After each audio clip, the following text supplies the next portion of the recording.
بسم اللہ الرحمن الرحیم۔ عورتوں کو ولیمے میں جاتا دیکھ کر ایک عجیب افسوس ہوتا ہے اور مجھے حیرت ہوتی ہے کہ اس کے بارے میں کوئی کیوں منہ نہیں کھولتا۔ گلا پھاڑ پھاڑ کے تو سب کہتے ہیں عورتوں کا مزار پہ جانا حرام ہے، لیکن کبھی کسی نے یہ بھی کہا کہ ولیمے میں بھی جانا حرام ہے؟ مولوی اپنے اجتماع میں بیٹھ کے چیختا ہے کہ مرد جا رہے شرک کر رہے ہیں، عورتیں جا رہے شرک کر رہی ہیں۔ یہ جو بکواس کرتے ہو نا، تو ذرا کبھی اپنی جماعت میں اس کو بھی تو کہو۔ مزار پہ جانا کیوں حرام ہوا؟ آبرو کے تحفظ کے لیے نا۔ مسجد میں جانا کیوں منع ہوا؟ مجھے بتایا جائے جس مذہب نے عورت کی عزت کی حفاظت کے لیے عورت کو مسجد میں آنے سے منع کر دیا، اس مذہب کے ماننے والوں کے یہاں ولیموں میں بن ٹھن کے جانے کا جواز کہاں سے نکل آیا؟ یہاں تو مذہبی لوگوں کی عورتیں بھی جا رہی ہیں۔ اب بات اگر کہی جائے گی تو برا سب کو لگتا ہے، مسئلہ ایک آپ ہی کو سمجھتا، اوروں کو نہیں سمجھتا۔ بہت کچھ سوچ کر بنا ہوں میں دریا کا حریف، ورنہ میں بھی جانتا تھا آفیت ساحل میں ہے، ساحل ہی میں آفیت ہے۔ لیکن مجھے بتایا جائے مسجد سے روکنے والی قوم، مزارات سے روکنے والی قوم ابھی تک بازار اور ولیمہ سے کیوں نہ روک سکی؟ وہ بھی بے پردہ ہے، کوئی اس کے خلاف بولنے والا؟ وہ بھی بے حجاب بن سنور کر وَقَرْنَا فِي بُيُوتِكُنَّ۔ یہ پردے کے تین حصے ہیں، ایک درمیانہ، ایک معذورانہ اور ایک سب سے اعلیٰ ولیوں کا پردہ۔ سب سے اعلیٰ قسم پردے کی ہے وَقَرْنَا فِي بُيُوتِكُنَّ، اور ڈائریکٹ خطاب یہ ان سے ہو رہا ہے جن کے بستر پہ قرآن نازل ہوا ہے، جن کے بستر پہ قرآن آیا ان کو کہا جا رہا ہے وَقَرْنَا فِي بُيُوتِكُنَّ، اپنے گھروں میں بیٹھی رہو۔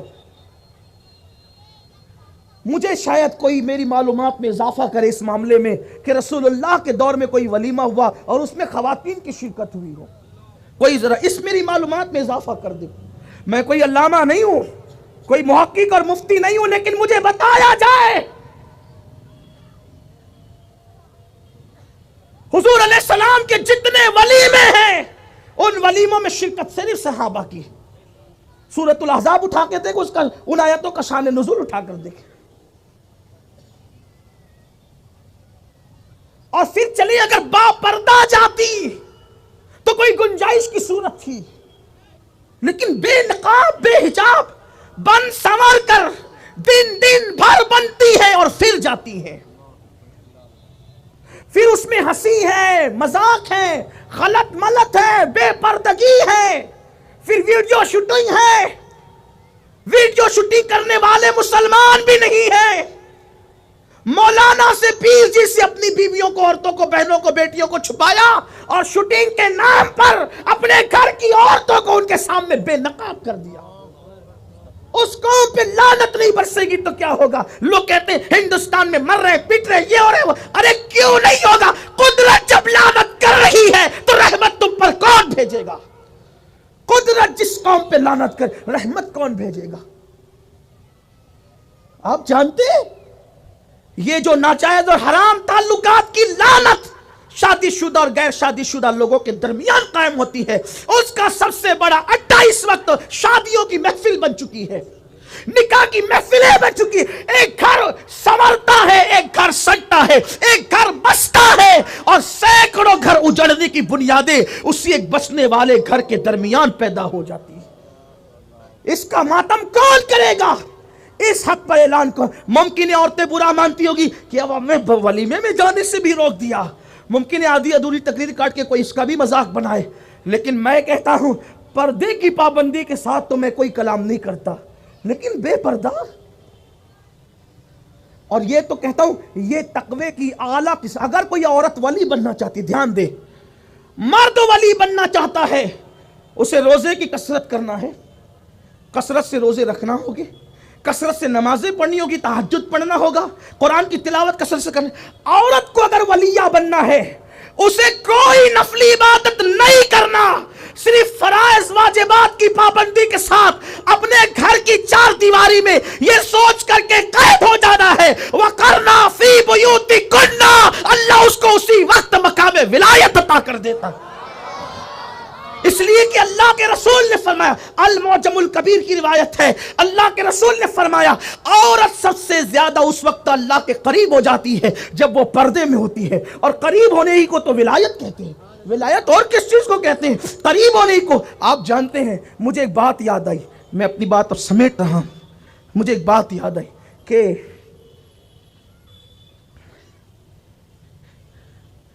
اللہ کے رسول صلی اللہ علیہ وسلم کی زوجہ ام المومنین حضرت سیدتنا میمونہ رضی اللہ تعالیٰ عنہ، بولو کتنا خوبصورت نام ہے، میمونہ،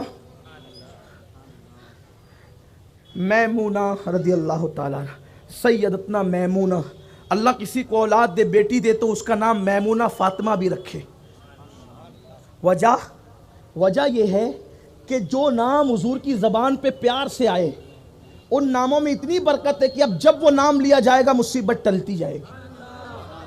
ہاں، یہ نام کی برکت۔ علامہ جامی نے کہا تھا کاش حضور کے دروازے پہ بیٹھنے والے کتے کا نام جامی ہوتا، اسی بہانے سے میرا نام حضور کی زبان پر آ جاتا۔ یہ حضور کی زبان پہ جو نام آئے میمونہ، اس خاتون کی خصوصیت یہ، ام المومنین حضرت میمونہ کی خصوصیت یہ کہ جہاں ان کا نکاح حضور کے ساتھ ہوا وہیں پر حضور سے ان کی پہلی ملاقات بھی ہوئی، یعنی وظیفہ زوجیت کے حوالے سے حضور نے ان کو شرف بخشا، اور پھر اتفاق سے یہ مدینہ منورہ سے مکے جا رہی تھی، جس مقام پہ نکاح ہوا، جس مقام پہ حضور سے ملی اسی مقام پہ موجود تھی، اور وہیں پر ان کا وصال ہو گیا۔ تو آج بھی اسی مقام پر موجود ہے حضرت سیدتنا میمونہ رضی اللہ تعالیٰ۔ یہ حضرت میمونہ ہے۔ اب جان گئے میمونہ کون ہے؟ حضور کی بیوی۔ اچھا ایک یہ بات بھی بتا دوں کہ حضور کی بیوی، جس کو حضور کی بیوی ہونے کا شرف حاصل ہے، مطلب یہ ہے کہ کائنات کی کوئی عورت بیوی ہونے کے اعتبار سے ان کے ہم پلہ نہیں ہے، کیونکہ قرآن کہتا ہے اے نبی کی بیویوں تم اور عورتوں کی طرح نہیں ہو، یا نساء النبیین، یا نساء النبی لستن کاحد من النساء او کما قال، کہ اے نبی کی بیویوں تم اور عورتوں کی طرح نہیں ہو۔ کیوں؟ اس لیے کہ اوروں کا شوہر صحابی ہوگا، تابعی ہوگا، ولی ہوگا، قطب ہوگا، ابدال ہوگا، لیکن تمہارا شوہر محبوب خدا ہے۔ اگر ان کی کوہنی کسی یہودی عورت کی دیوار پر رکھ دی جائے تو اللہ اس کو ایمان کی دولت عطا کرتا ہے۔ تمہاری کونی سے ان کی کونی ٹچ نہیں ہوئی، تمہاری دیوار سے ان کی کونی ٹچ نہیں ہوئی، نبی نے اپنے عرش مقام بستر پر تمہیں قدم رکھنے کا شرف عطا فرمایا۔ ان عورتوں کی شان کیا ہوگی جنہوں نے رش کے عرش پہ قدم رکھا۔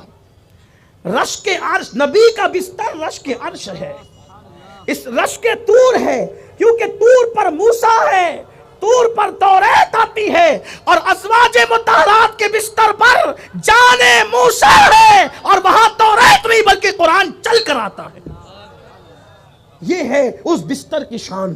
تو ام المومنین حضرت میمونہ رضی اللہ تعالیٰ عنہ، کچھ مدینے کے لوگ آئے اور کہنے لگے ام المومنین ہم دیکھتے ہیں کہ آپ اپنے گھر سے کبھی باہر نہیں نکلتی، کبھی نہیں نکلتی، اور آپ کبھی نکلی بھی نہیں۔ ہماری تمنا یہ ہے کہ ہم لوگ عمرہ کے لیے جا رہے ہیں، نفل عمرہ، عمرہ تو نفل ہی ہوتا ہے عام طور پہ، ہم عمرہ کے لیے جا رہے ہیں، نفل عمرہ کے لیے۔ ہماری تمنا یہ ہے کہ اگر آپ ہمارے ساتھ چلیں تو ہمارے عمرہ کی قبولیت کی بڑی عظیم سند ہو جائے گی۔ حضرت میمونہ نے کیا کہا؟ عمرہ، جس عمرہ کے لیے رسول اللہ مکے سے، مدینے سے مکہ شریف تک گئے تھے، عمرہ کے لیے حضور تک گئے، ایک بار واپس کر دیے گئے تو دوبارہ گئے، ٹھیک؟ عمرہ کے لیے لوگ کہتے چلیں آپ۔ ام المومنین حضرت میمونہ نے فرمایا میں نے حج بھی کر لیا ہے اور میں نے عمرہ بھی کر لیا، رسول اللہ کے ساتھ کیا، اب نفلی عمرہ کرنے سے افضل میرے لیے یہ ہے وَقَرْنَا فِي بُيُوتِكُنَّ، کہ میں اپنے گھر کے اندر بیٹھی رہوں۔ نفلی عمرہ سے بہتر گھر میں رہنا ہے میرے لیے. یہ اور کبھی باہر نہیں نکلی, اسی وقت باہر نکلی ہے. اللہ اکبر. جب آپ کو موت کا بلاوا آیا ہے اور پھر آپ جو ہے, اس لیے کہ موت جس کی جہاں لکھی ہوئی ہے نا, تو پھر اس نے تو وہی دنیا سے جانا ہے. جب موت کی طرف سے بلاوا آیا تب آپ اپنے گھر کے باہر